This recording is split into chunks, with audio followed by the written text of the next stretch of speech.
tough question. This doesn't really help me much. It's not my stick. Yeah, exactly. Gosh, everything has to be perfect.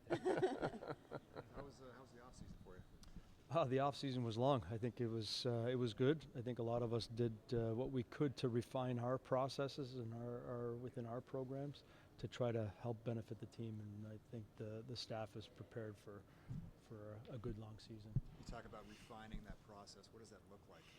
You know, you try to do what you can to grab from other coaches. You try to do what you can to look at your game and see where we can make improvements. You start to talk to the NHL coaches to see if they've had similar challenges, and you try to make sure that when you do step onto the ice, you've made all the adjustments that you need and you're prepared for the season.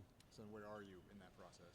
We're right there. I think we had a great day today. They had a good look into how we want to play, how fast the NHL team is playing, and how fast we want to play. So I think we're right there. Did you have a conversation with maybe someone up at the Mammoth? You were talking about having conversations with NHL coaches just about kind of that process? Yeah, absolutely. You know what, we head over there 10 days prior to main camp, and so we start to really put our thoughts together and see where we can make the team better or the organization better, and we did that, and we had a couple good exhibition games to kind of filter through some of that process, and I think we're in a really good spot. For the organization, Steve, we've all kind of looked at that 40-win mark as being the place you got to get to first, and got close last year. Do you feel like this is the year that the Mammoth can eclipse that and kind of maybe put themselves back in a playoff conversation? I think so. I think a lot depends on injuries and timing and those types of things. But I think as far as our process and our program is concerned, I think we're right there. I think there needs to be time, there needs to be experience, there needs to be that downtime where you learn from, and I think we're right there, and we're going to be knocking on the door for sure. All right, who's back this year down here in Tucson that you're going to be leaning on? It seems like it's a pretty familiar roster. Well, we've got our captain back here right now. Pogo's going to be a big part of that. I think he's really learned a lot through being with the team last year and having an opportunity to be captain for a first time. I think we're obviously going to lean on him a lot, and I think he's up for it. When you talk about that process and learning, any significant changes between last season and this season that you guys are implementing? Yeah, I think maybe they're not such great changes. I think it's just refinement and just understanding, the pressure points a little bit quicker and just being able to make better reads. And I think that's going to help us a lot. And we've cleaned up our neutral zone, and I don't want to give up too much information. If we do that, then we're going to have to hire detectives.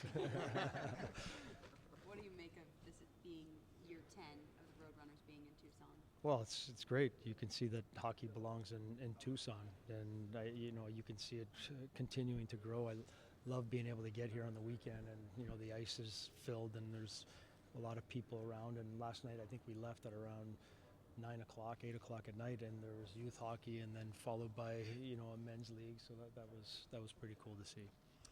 The drill at the end where you kind of had the short goals there, what was the emphasis there in that period? Yeah, the emphasis is how we want to play. That's the best look in at on how quickly we want to play. Our first man of the puck, he's required to move his feet as hard as he can to make it predictable for the people in behind him. So that's what we were trying to do in the small area game. And on the flip side of that, it really offers the opportunity for the offensive players to be able to read that type of pressure and make the next play under duress.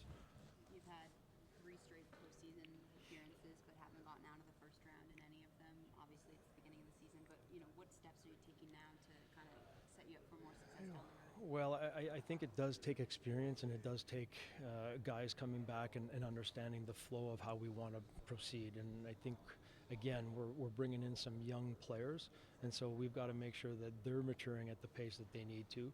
And we're going to take full advantage of this time of year to make sure that they understand the details. And the message this year for our guys, how we want to play within our systems, is fast, detailed, and relentless. We want to be as relentless as possible and find solutions. Nabucci is back this year. What do you want to see from him? Well, I want to see him take the next step. You know, every year you can see he's increased his speed, he's increased his confidence, he's increased his puck touches, and we just want that to continue. We want him to be able to check forward, be aggressive on pucks, and then complete the next play. I think the D-men that can complete the next play and do it with volume always give themselves the best chance for success, and of course their team for success. Who are some of the young guys maybe to watch that you mentioned? Well, we've got a lot of young guys. So we've got Lipkin, we've got to keep an eye on. We've got Nord, we've got to keep an eye on. Allard, I think is going to be an interesting name. We've got Duda back.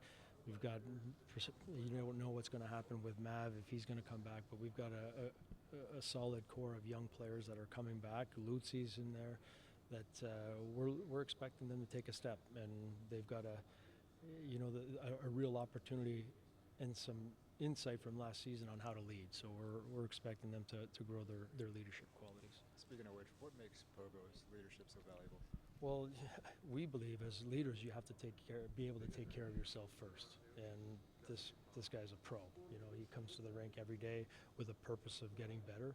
There isn't a day that he misses with full out go. He just tries to find ways to improve, and he works at his game, and so that's what we appreciate. And now it's a matter of dragging guys into the fight with him, not just being the single guy on the podium, so to speak, where you're having to just take care of yourself. You got to be able to take care of others. But that's what we love the most about him, is how well he's able to prepare and be able to lead the guys. Thanks, Steve. Appreciate it.